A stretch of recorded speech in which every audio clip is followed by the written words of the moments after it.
Dave and I coming up with our 20 most important Seahawks. And that, for me, is a very clear distinction from the best players, the most talented athletic player on the team, because it's not always the same. It's important that they have a good year. Yeah, these players, in our opinion, are crucial to the success of this team in this season. So we're going to work our way from 20 to 1, Dave, not from 1 to 20. Are you sure? I swear we would go with number one first. This is crazy. I can't believe we're doing this. I get confused this is wild. every year. Why would you start a countdown and not start with number 1? Yeah, exactly, Mike. See? Finally, he sees it. I get it. You know, if you're counting it down, you could just go right to the end, and then you'd find out. You don't even need to count down. All right, that's enough. Lefko's, he's actually blowing smoke right now. He doesn't really believe that at all. But, yeah, and, you know, I thought also around, you know, what's 21, 22, honorable mention as far as, you know who for me, I almost put in there was Sam Howell. But then, you know, because it's really important to have a backup quarterback, but I was like, that's too morbid, because then that's predicting that Geno is going to miss some time. But he's been hurt. He's been missing some time. So he's missing time right now. It's a very realistic proposition. He missed a couple games last year. You know, that they had to go with Drew Lock. I think it was the 49ers, and then maybe the Eagles, and then maybe the Titans. Most of the Giants game. Most of the Giants game, yeah. So, yeah, but so that's just to give you, and I don't know if you have any that you were thinking of, but, you know, that are kind of honorable mention, didn't make your tough cuts, yeah. Yeah, and another one I thought about was Tyrese Knight. And he's a rookie, and he's a linebacker, but, you know, I'm like, Dodson and Baker missed some time. They both have been hurt. And so, you know, and that's where I'm like, okay, it's necessary that this kid has a good year. But I'm going to be, again, positive and hope that those guys are able to make their way through the entire season. But, yeah, I mean, some of those, it's a tough one, though, when you start to look at it. And when you look at it through the eye that we're looking at, like, it's really important this guy plays well. Yeah, it's a little bit different. Well, let's start at number 20. So I'll give you my number 20, and that's the punter, Michael Dickson. He's big for what they do, flipping field position. We've seen what a weapon he's been since he's been here, and how he can impact a game, and I think he's a big deal. He's got to do his job for this team to maximize that field position, and depending on how the defense is playing at the time, he's even that much more important. So he's my number 20. We give you a little taste of each of these players out there. Yeah. Oh, and it's blocked. Right up the middle. It's blocked. Michael Dickson picks it up, and now he's got some blockers in front. He's going to kick it again, and it's going to sail over everybody's head, and it's going to go down to the 20, the 10, the 5. Down to the 10. There's a flag down on the far side. How about that? I forgot all about that until Mike brought that up today. And, I think you can hear me mumbling in the background there. Oh, boy. Oh, that's not good. You know, there's some stat. I remember Rusty Tillman gave it to us, and I don't know if it's still the same, but it used to be that, like, if you get a punt blocked, you've got, like, a 95% chance of losing. It's a huge play. So for him to come and make that play. And I have to say, first of all, I think you know my policy, Bob. Yeah. I don't pick the special team guys in these. So there's that. But also, one of my favorite things during pregame, usually Rabel and I are doing keys to the game or something, and I'm watching Dixon just drop these bombs that land on the 3-yard line and just bounce straight up in the air. Just ridiculous. He's a weapon.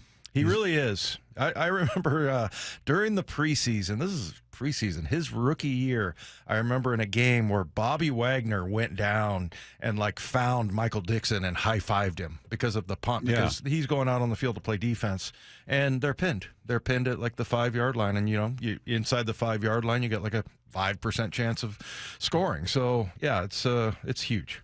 All right, so he's my number 20. Who's your number 20? I got Coby Bryant. And Coby Bryant, because he's a guy that, you know, I felt like they left him behind last year. He got left behind, I should say.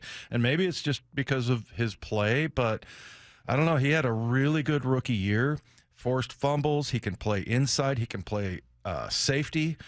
He can play all over the field. So I'm hoping that he's a starter this year. I'd like to see him on the field. And I think he can, like I said, he could play all three. And we've even asked him about that. And he's like, yeah, I'll play wherever you want me to. Yeah. He doesn't care. Is it Adden or Aiden Dirty? I thought it was Dirty. Adden. Is it Adden Dirty? I'm pretty sure it's Adden Dirty. Adden. Okay. Everybody knows who we're talking about. Defensive coordinator, Adden Dirty. He's the guy that talks funny. Yeah, he talks funny. But he talked about what their plan is for Coby Bryant. Yeah, we're just moving him in a couple of positions. He's playing safety at the moment, and then he moved and got some reps at nickel as well. But we just moved. We're just really looking at all those situations and going through it. So they don't have I didn't a understand set, a word of that. He talks funny. But yeah, they don't have a set position in mind, it sounds like.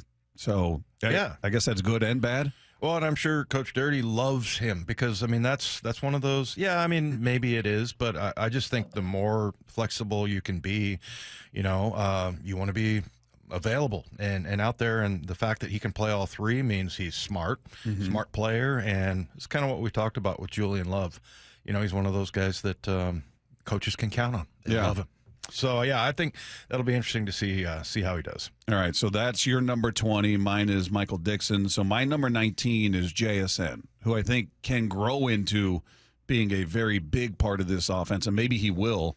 But when you still have DK and you still have Tyler Lockett and you brought back Noah Fant and you've got Ken Walker and all this, his importance to the offense is there, but is not maybe at the level as others at this particular moment. So I think he's part of it. He's not as high as he ultimately will be, so I've got him at 19. And here's Geno Smith talking about his growth as a player. Yeah, Jaxson, man, man, just super talented player, man, already. But his mental, he wants it, man. He wants to learn. He wants to work. He's calling me like, hey, what is this? What is that? Hey, let's go to the field. He's hitting me up, and that's something you want from a receiver. And all those guys do that, but Jackson's really taking ownership. And the things that he does out there on the field, man, it's self-explanatory what he does. But for him to be taking ownership and stepping up and being a leader in his second year, that's a big thing. Yeah, and I have JSN on my list at some point here. So, but yeah, it'll. I just think the passing game in general is going to be – I think it's going to be surprising. Yeah. I feel like this offensive coordinator is going to uncork Geno, and, you got three really good targets, not to mention a pretty good tight end. So, yeah. But for me, I know maybe I'm taking this guy for granted a little bit too much, but at number 19, I had Uchenna Nwosu. And, look, that was a guy that the more you look back on last year, now the defense was bad, and they've been bad for a while, but Uchenna – during the stretch there where he was playing, he had some great production, and he was very solid. I guess the reason why I put him there is just because I see him as just being like a rock. He's just very solid. I don't think he's super flashy. He gets stats, he'll get sacks, but he's mostly a power guy. He's not, but he is like reliable as can be. So I just thought that there was a lot of other guys on defense that were maybe more important, but maybe it's just also because I'm just counting on him to be that rock. Yeah. Well, here's Mike McDonald talking about how Uchenna has looked during training camp so far. Well, I think he's had a productive camp. He's probably argued that that he deserves some more stats that we've credited him for in the defensive room, which is a daily conversation. But we love Uchenna. I mean, he talk about the mentality that you're looking for on our football team. He's a leader that we're going to rely on, especially with his opinion about how we run things. And someone that we value a lot. And his toughness, his physicality, pass rush flexibility inside and out, underrated dropper, underrated player in coverage. So, very excited about him. But he's had a really good camp. It's funny, that clip right there, it tells me more about Mike McDonald than it does about Uchenna.